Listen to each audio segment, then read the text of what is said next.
Coming to you from a portable microphone, this is Don't Get Me Started. This is a conversation about advertising. And here is your host, freelance creative director and creative circus department head, Dan Balser. Yes, welcome back to another episode of the podcast. Happy to be back at the library. Happy to have met Tom O'Keefe from O'Keefe, Reinhard, and Paul. And I've said this before to you, the loyal listener who I am just eternally grateful for, or at least short-term grateful, at least at this moment I'm feeling some gratefulness. Gratefulness, that's a word, right?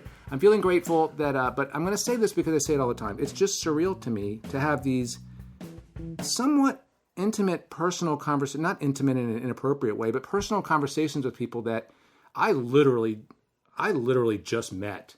Like Tom and I go back at least 25, 30 minutes, and I think we've talked maybe for... Quite a journey it's been. Yeah, some total of 3 of those 25 minutes.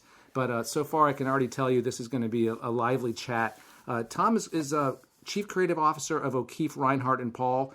And I knew I was going to forget to ask you this. When did you guys start your agency?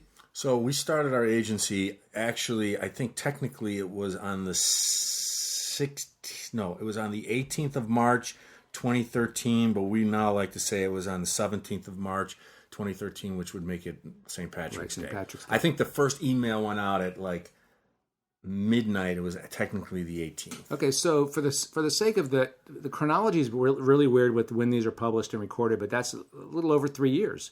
Yes, that's an amazing 3 years a month ago. That's an ascension. You can look up the word ascension on the internet for all of you. Right next to St. Patrick's Day. Oh, there you go. See what I did there? I love myself sometimes. See, that's the kind of mistake that you keep in right there. That's what you were talking about, right? That's not scripted. That shit was not scripted. We are a comedy team. But yeah, we are. So here's the cool thing. If you didn't know this about O'Keefe, Reinhard, and Paul, they were the 2015 recipient of Advertising Age's Small Agency of the Year Award. They're in Chicago, but Tom is a leader who has experience. He's been with the same partner for a long, long time. I'm going to pull this off of their website. He's been behind transformational campaigns for Taco Bell, Amazon.com, and Miller Coors, among others. Currently applies his style and rigorous creativity to O'Keefe, Reinhard, and Paul's clients every day. This is important, and we're going to talk about this. This is on Tom's bio on the agency website. He believes great work is about feeling that every message should be musical, even when it's not a song, and creative awards are more fun when earned, not chased. Very, very cool stuff. I know we've already started talking, but welcome to the school. So it's really great to meet you. It's been a terrific day. I was just enlightened from the minute I got in. It's a great group. You guys are doing a terrific job with, just to be able to meet young people who still believe passionately in this business and their opportunities, and to see that sort of wide-eyed enthusiasm of, I can go change the world and I'm going to do it. And then, I think for those who have been here, but for those who haven't, it has a real kind of a perfectly funky vibe to it that I think would just inspire creativity, like it lets people feel comfortable. I see people who feel comfortable being themselves and coming up with ideas. Yeah, I think the ideal environment for a creative is a workshop. It's not corporate, it's not academic. It enables your hands to get dirty, your mind to get off kilter a little bit, I think. Yeah, and it's not prefab, because sometimes you see those like, this is the place where people are supposed to ideate, and it's got squeeze toys, and if you want, you can go over here, and it's like, then you feel intimidated by the funkiness. This is the right amount of just, doors and couches and walls and things that we don't have funkiness, but we have some funk. This room is a little this room is a little used.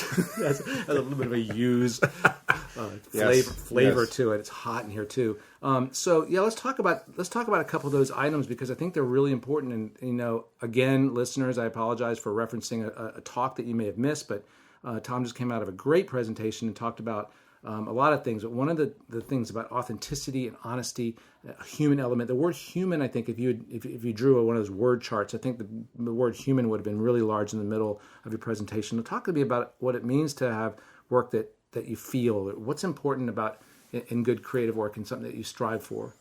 it is our agency, we have this thing that is, we have principles, 4 principles. I was the going to fourth get to is, that. okay, spoiler alert, the 4th is have soul. And, for us, have soul is a combination of a lot of things, but it really is sort of this intangible human element that feels like the message was created by a person who, has a vulnerability and imperfections, but confidence and conviction and, doesn't overthink or overcraft to the point where it felt so polished that it lost the soul of it. Right. And, that's, we talk about, because we've all heard this in our career, right? I'll know it when I see it, like, what is it? I'll know it when I see it. Well, yeah, there is that, but we believe it's even further. It's I'll know it when I feel it. And that feeling is this, where you just, you're attracted to something because it connected with you in a way that you can't explain, and you lean into it and you believe it. Mm-hmm. It's really cool in your presentation, and for the sake of the listeners, I'm going to explain. So you showed what I thought was great, 2 famous artists, one who is an act, I don't know, and one who is an artist who seems like they're exposing their soul, and I guess I could say it. Justin Bieber's not going to come after me for you showing Justin Bieber.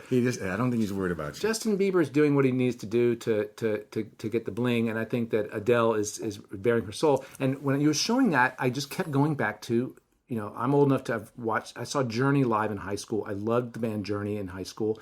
Steve Perry would get up there, and you would feel that he was bearing his soul when he would sing these songs. And now they've got this guy they found in a cover, in a karaoke bar in the Philippines who's doing the cover. The guy is flawless. Yeah. He sounds just like Steve Perry, and then halfway through the first time you see him perform, you've lost interest because you don't buy it. You're not buying it. Yeah.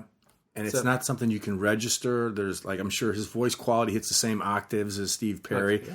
But, and I think that's the same thing with advertising. It has the right look many times, or something was shot with that right lens, and it has the right colors and the right font, or the copy has that right, what is today's version of a sarcasm or something. And it feels like if you check all the boxes could be checked, but in the end, it doesn't move you because because it was manufactured. Yeah, but it's so hard. Okay, so how many times have you been on set, or maybe the director was not exactly the right guy, the talent wasn't exactly the right one. I mean, sometimes it gets lost in translation, and execution is so important. Yes. So has it ever happened where you and your partner are like, you're sure this is how it's going to be, and then something.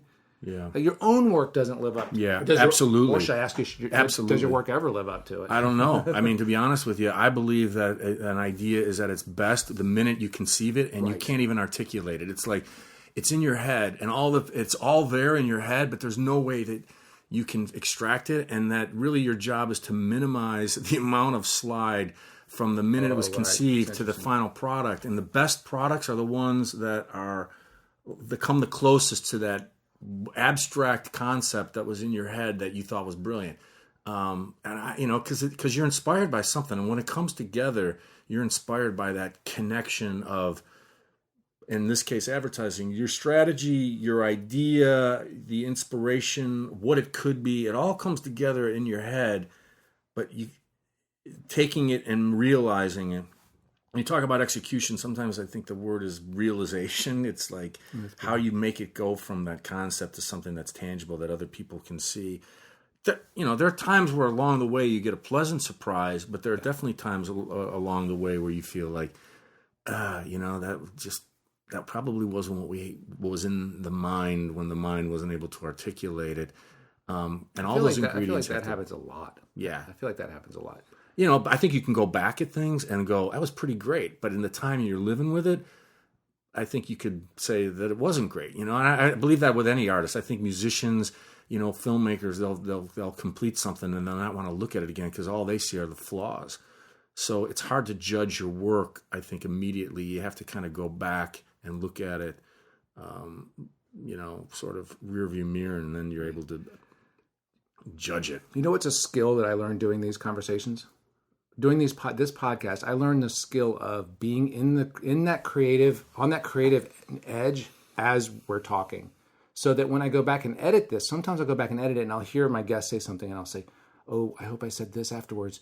9 times out of 10, I will have been present enough to say the right thing. That 1 time out of 10, I'm like, oh, I wasn't even fucking listening to him. I said, if I were just listening to this podcast, I'd be so pissed off. And I think that what in my experience on a TV shoot, sometimes I talked about this recently on another episode, is you kind of get a little bit, you lose that moment. Like you sort of, when you have that idea with you're sitting with Matt, you're sitting with your partner, you have this idea, somewhere along the line, so much crap gets shoved into the pot that you start to kind of lose your own vision, and you're going to, I tell you, you're going to regret it if you can't get back to that nice edge moment in production, on set, in the studio if you're doing radio, on a set if you're doing a print ad. I don't know. It's just something I want to talk about. Yeah, it's a great point, and we talk about this all the time. It's like, okay, we've been living with it too long. We forgot what that inspiration was when we were inspired, when we were excited and we knew we had it.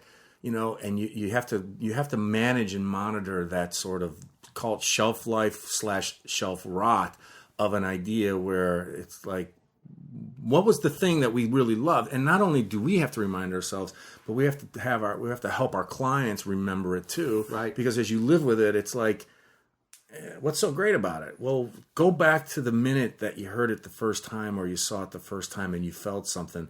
It's still there. And that's what the audience that's going to see it for the first time is going to feel. Our job is to make sure that we are able to capture that and remember it. Yeah. And as you go across the course of it, you can lose sight of it. So when you're on the shoot, it's like, what is it again? You almost have to, where's that inspiration? Right. This gets a little yogic, but you almost have to get in a meditative state to get your mind, clear your mind back to the purity of it.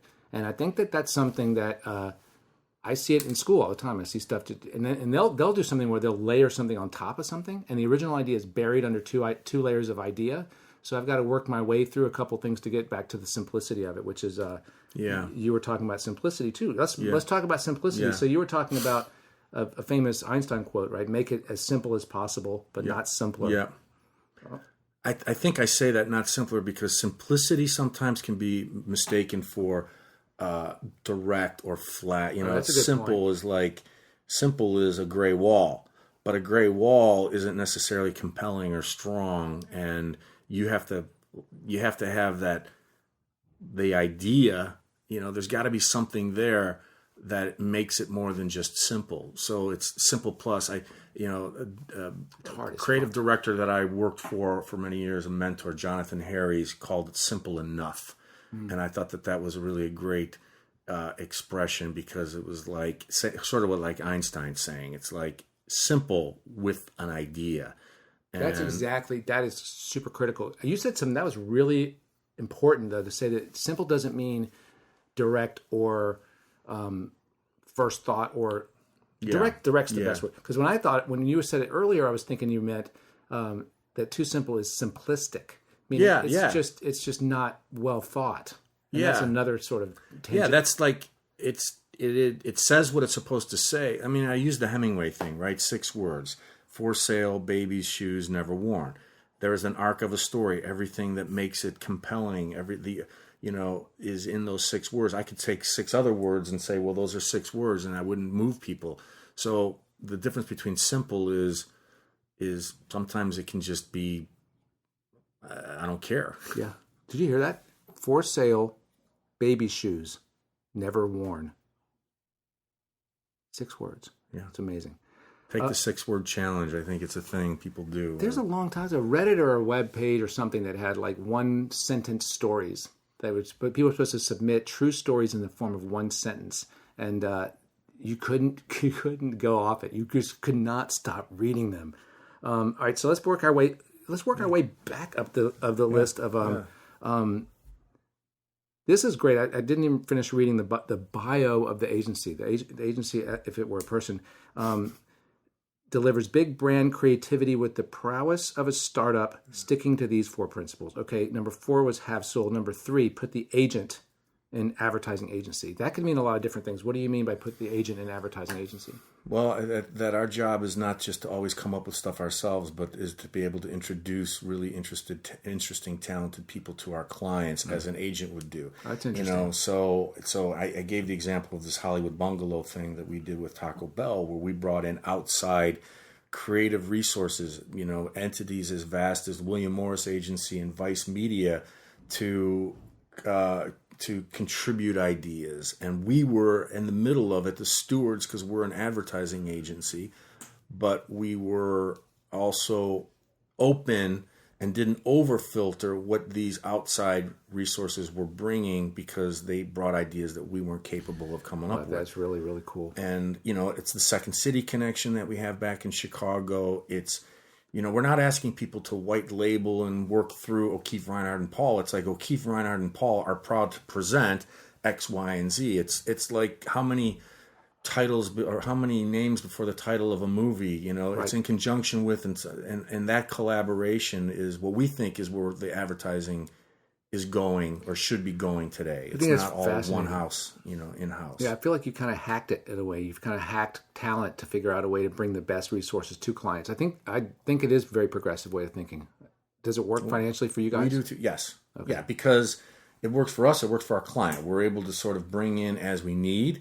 And then when, there's a lot of times where you're not concepting, right? There's a lot of times where it's like you're managing the business.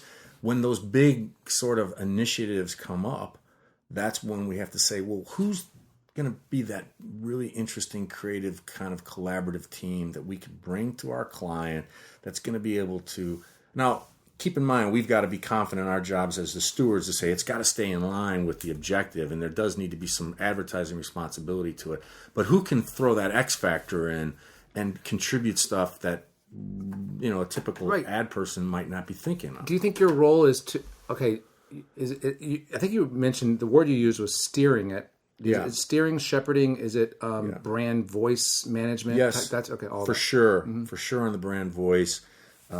Because that's sort of something that you have to know and live with to get right. That's got to be sort of in you. Mm-hmm. It's also, there's a business objective to what you're trying to achieve from an advertising standpoint. You're trying to sell something, you're trying to promote something. So you got to make sure that whatever it is that you have is in line ultimately with being able to move the market. But at the same time, ideas that come from left field or from outside, entities can make that business even more powerful. How do you find the left field stuff? Like what's the resource that you guys have to position yourself as that sort of agent?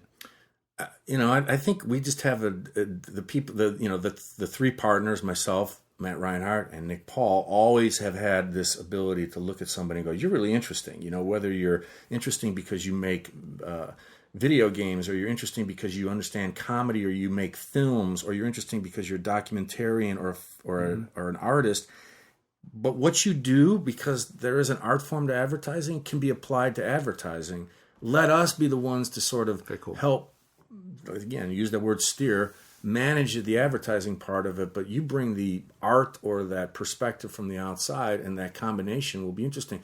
We talked about music earlier in the presentation about things like rock and roll, but like, what is that? That's a combination of a bunch of entities that didn't necessarily exist together, that came together, whether it was gospel, rhythm and blues, country, right? They all collided and they became something new. We believe that some of these outside art forms that can come together in advertising can help advertising go to a different place, done right. And I think it's fascinating. A pretty lofty comparison, but you have to think like that. I think it's really interesting because it's beyond just having your typical vendors, which would be directors, photographers, sound design, and that kind of thing, to where you're tapping content creation and all sorts of film documentarians. It's a really interesting thing. The line is blurring more and more today, right, between advertising and, say, entertainment anyway. Right. And, what's an ad and what's an entertainment, what's content and what's, marketing. And so we're just trying to go, and we live in the blur. Absolutely right. Okay, so that what I would love to see? You should do this just for me. Sure. Just for me. Yeah, I'll do it for you. Do this for me. So I would love to see, because you just mentioned that you're managing things. I would love to see a flow chart of pie charts. I'm not kidding you right now. Stick with me for 1 second, listeners. So you've got a pie chart where it's a circle and it's green for being a copywriter. So the time you spend being a copywriter, you basically start your career and it's a green circle. So then you add a wedge of client interaction, strategic thinking, presentation. Then you start actually supervising. And then you start basically running a business, which is a whole new color. Now you've got a new colored wedge, which is like this bright fuchsia, steering outside resources. as that pie has fluctuated, if you started off your career as a copywriter at the green circle, how much of that pie is now green? It sounds to me like from the time that you left your last job as a North American or global creative director? North American, yeah. To now having to basically roll up your sleeves. Yeah. There's more green in that circle than there was. So how has that progression felt to you? And were there adjustments along the way that you had to make just based on your let's put it another way, your day-to-day job function, what you do every day? You hit it right where it is. I mean, I love the pie chart analogy. I would say that I have gotten, if the green was work, I've gotten back to the work and it's more green. That's what I meant, if it's copywriting, I probably am not the copywriter that I was 20 years ago. But in terms of being really actively involved in the work and bringing people in and roll up the sleeves. No, I know. And it is exactly what you said. I mean, that's the whole reason I think we started this agency, was the feeling that, for me personally, was to get back to that, because that's what inspired me. Mm-hmm. And I said this to the students earlier today, because you're going to go through many phases in your life and your career. There are going to be times where you're like, this is the place to be. And there are times where I'm in the right place. And then it's like, I think there's something else out there, and then another, like, at this point in my life and career, there's got to be this. For me, I had gone through sort of the full cycle of starting off as a copywriter and working sort of the cub copywriter, right? Earnestly writing as much copy as I possibly could, going through the ranks, creative director, executive creative director, North American. You get further. Tell the listeners where you were. I was at Foot Cone and Belding most of my career. Right. Foot Cone and Belding, which became Draft FCB for a while at the end. I was also at Ogilvy. I like to call it a cup of coffee in the mid-'90s. Baseball term for those. Matt Reinhard and I had a cup of coffee at Ogilvy in Chicago. But primarily it was at FCB.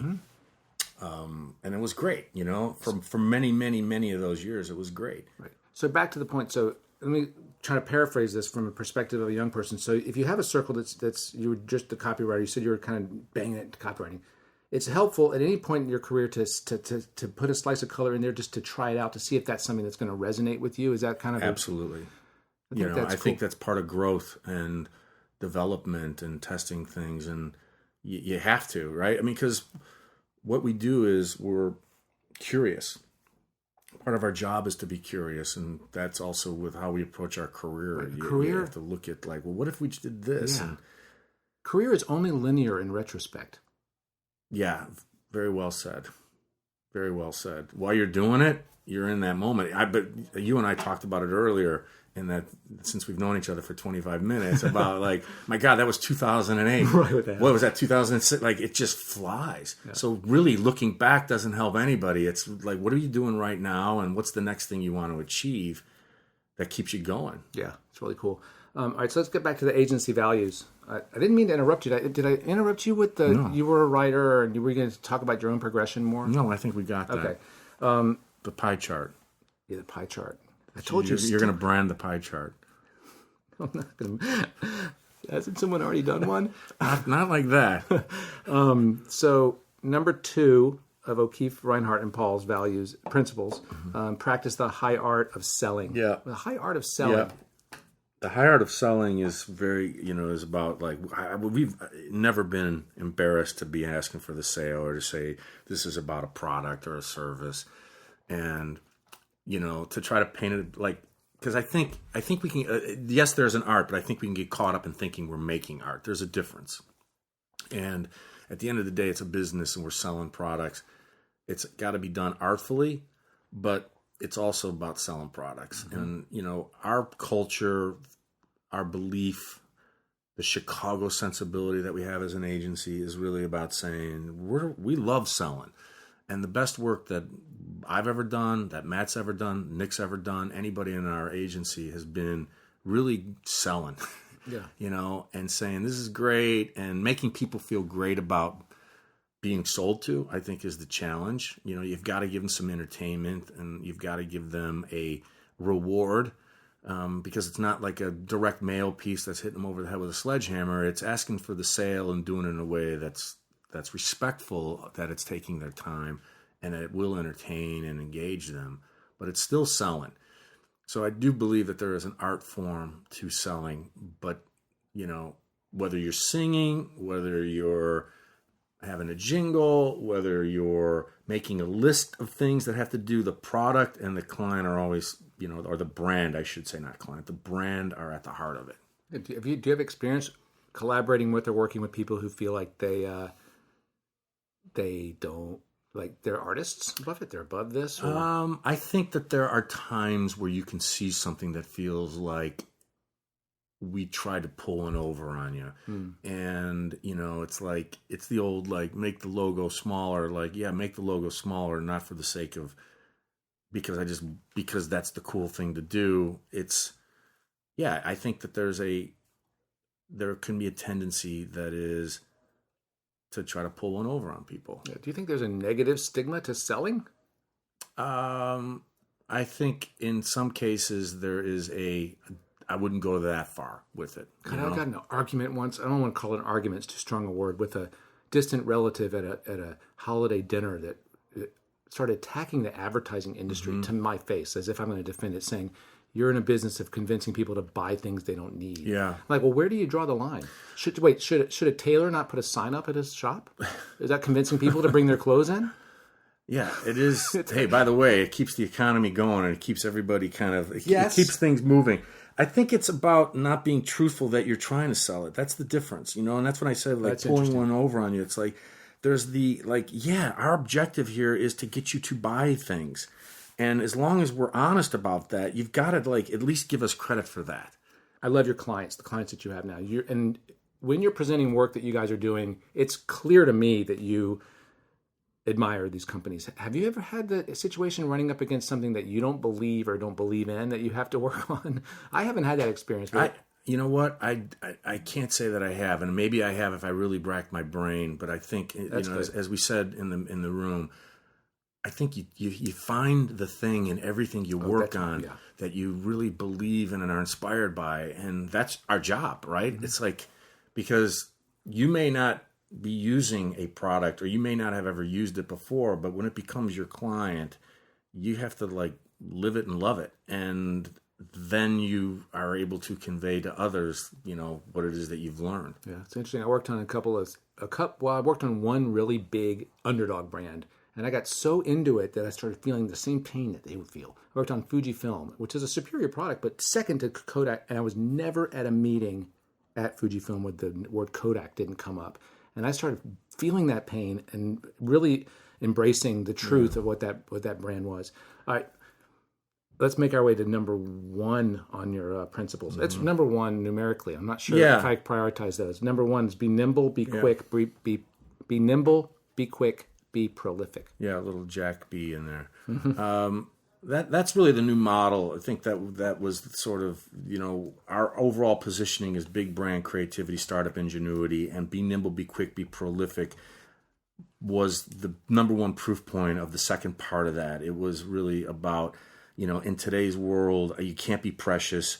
You have to move quick. You have to be willing to have your ideas be disposable, not just the ideas, but the actual content, the things that you create. The shelf life isn't the same. It's not what it was 20 years ago. Embrace that factor. Understand you got to change on a dime because a strategy changes or a target changes or some new information came in, and be wired for that. It's about sort of really being in the moment with the work and with what your objectives are strategically, creatively, bringing in the people that can work like that. It's not for everybody, but I do think that that's where the business is going just by the very nature of the sheer magnitude of it. Like the exponential amount of stuff out there requires that you're able to move quicker. Yeah. If for no other reason than, and being prolific, by the way, that, being prolific is part of being great. It's like, you got to do a lot to get to the thing that makes you great. People remember the thing that's great. They don't know that there were like 500 lines written to get to that one. You have to be willing to go write the 500 lines or whatever it is, and know that part of what, at the end of the day, what you're going to stand for is, well, it was that one. I was watching a thing on Bruce Springsteen's one of the albums that he's been doing. I think it's A River, and there's like 100 other songs that he recorded for The River that never made the album. And I thought, for somebody to think like, I'm going to go do all of this, but my album is only going to be the best of the best of the best. That's being prolific. And I don't know how much of that, Well, he got to construct that album the way he wanted that album to be, and he had choices. And I know that there's some songs that he left off that record that are amazing songs, but they didn't fit that piece of art for him then, where he was at the time. Yeah, really. But what a great lesson! And I'm very much inspired by music and songwriters and guys like Springsteen and Dylan, who would just like drive themselves crazy writing, knowing that the great it's in there, but to get to it, you got to do a lot and you got to never stop. Right. The idea may be right there. The idea may be right there. I'm pointing at my pen. It might be right there by the tip. It might be way back in there. Yeah. I'm gonna have to bleed this pen. You might have to bleed the pen. And I think about it with sports too. Like my son will see special moves done by professional soccer players and he'll try them, but I think the cool thing about him is he'll keep trying it and trying it. He realizes now that it takes hours and hours of time to get through. Now you just have to do that a lot quicker. Yeah. You have to do it a lot quicker than you were ever doing it before. Nimble is a very, very good point, but I think that comes from practice as well. So talk about your partnership and briefly, because I did mention at the top of the show, I want to talk about the fact that you guys have been together, you and Matt have been together. I don't even know when you guys first hooked up. And FCB working on Coors. First campaign together was Singing Sweater Man campaign for Amazon. And that's sort of worked on Think Outside the Bun for Taco Bell draft. I mean, Matt and I. So I have two partners. I also want to talk about my other partner, Nick. But sure. But the creative partner, Matt Reinhard, I was the writer. He was the copywriter, and we met. He was an art director. He was an art director, still is. But we met in Chicago. Like in 1990, but we started working together in 1993. The first thing that we worked on together was for Schweppes Ginger Ale. We were pitching it. We were kids, pretty much. He was especially a kid. We were pitching it, and I remember we were going against Cliff Freeman and a bunch of other agencies, and we worked on this thing together. We used to play basketball on the roof of the Marriott. Our creative sessions were he and I playing one-on-one up on the roof of a Marriott and basketball. And up there, we came up with this idea called the New British Pop, and it was about Schweppes being it was flavored ginger ale, and we referenced like this because it was in the early 90s, like 30 years after like the first British invasion comes the next one. From there, we worked on Miller Coors Keystone Bitter Beer Face. That was something we did. So we did a lot of like that's the heart of selling if ever there was. Bitterness units were the thing we were selling against. Then we went to San Francisco, and that's where we worked on Amazon, did the Singing Sweater Man. That's where. So what makes it work? What makes the partnership work? Why does the chemistry? It's hard. I think it just does. I think it's because there are enough things that you share. Matt and I have a definitely share comedy. We share. That's good. I'm in a room right now where there's a bunch of magazines. And Matt and I used to do this thing at Ogilvy where we were in a room very much like this where there were National Geographics, and we did a game where we'd go get a National Geographic. He would pull it out. We would look at 4 ads in there, and we'd have to guess the year of the issue within plus or minus 1 year. So we are very acutely aware of eras and things, and these are things that we share. But we're very different too. I think he's a very soulful, very just meticulous, but in a very quirky. Nobody makes me laugh like he does. I'm a little more hard charging, maybe a little bit more intense. And so there is that we are different in, and there's enough that we're the same. I guess it's like anything, a marriage or anything else. And it's been able to exist on and off, but pretty much on for almost 25 years. That's great. What about Nick? Nick is, and I'll say this, like in order for chemistry to work and with two creative guys as part of the threesome, Nick is the guy who drives the business and does it. First of all, he's very respectful of the work and appreciates that and understands that we are an agency about the work, but also just has a great sense of business and a sense of connection with clients and, I would say drives the operation. I have to believe there are a lot of really smart creatives out there. And you can't be successful without that. That's what I was going to say. Oh, thank you. I'm sorry. I bet you there are a lot of great, successful creative partnersps that are missing that guy. Absolutely. That are dreaming of getting that guy. And that was advice that we got, that I got from people that I really, think and trust that I would talk to about the potential, and always be like, make sure you got that business guy. Right. I've always been a client-facing creative, and I have a business sensibility, but not at like numbers. Like I look at them, and then it's like I drift off. You're extremely well dressed. Well, thank you. I mean, I tried to impress you guys today, but I don't have the passion for it like Nick does, and I really appreciate. When he looks at the numbers, you'll have flashes of caring about that stuff. Yeah, because you have to. You have to, right?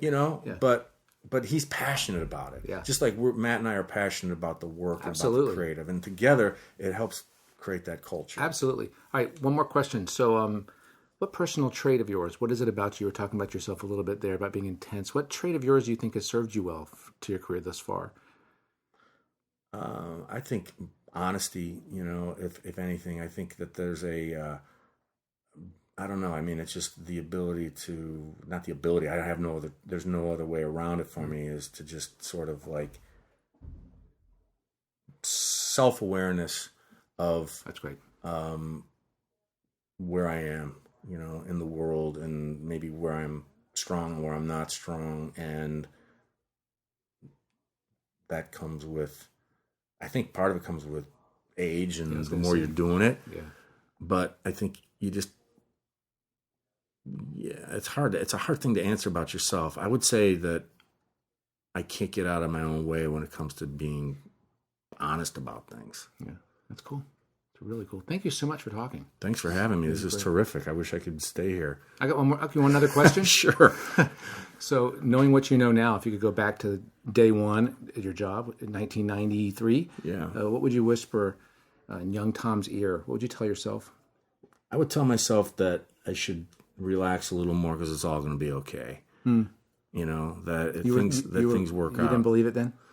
I think that I believe that you just have to work yourself to death when you're young. And, I think that there is that to get to a place where you're able to get to have the perspective that I have today. But, it sort of, you can only force things so much.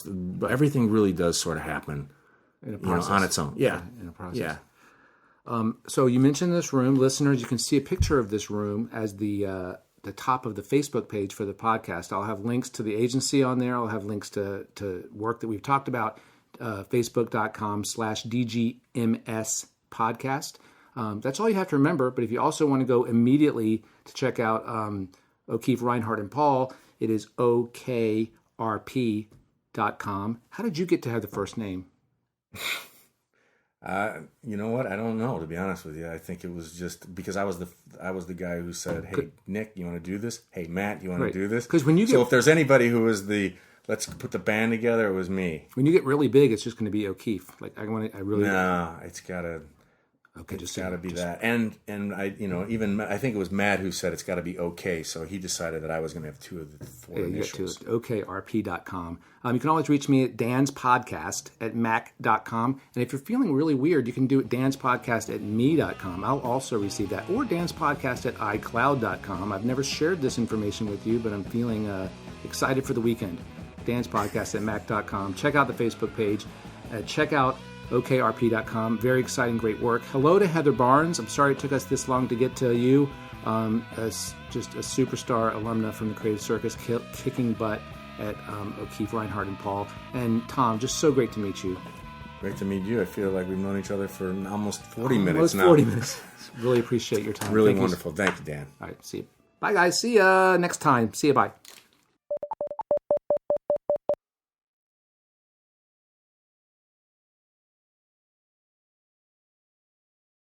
That's it. Done. Oh my God, awesome. You did it. That is really cool how you, you got into it, but that's really, really well done. I try really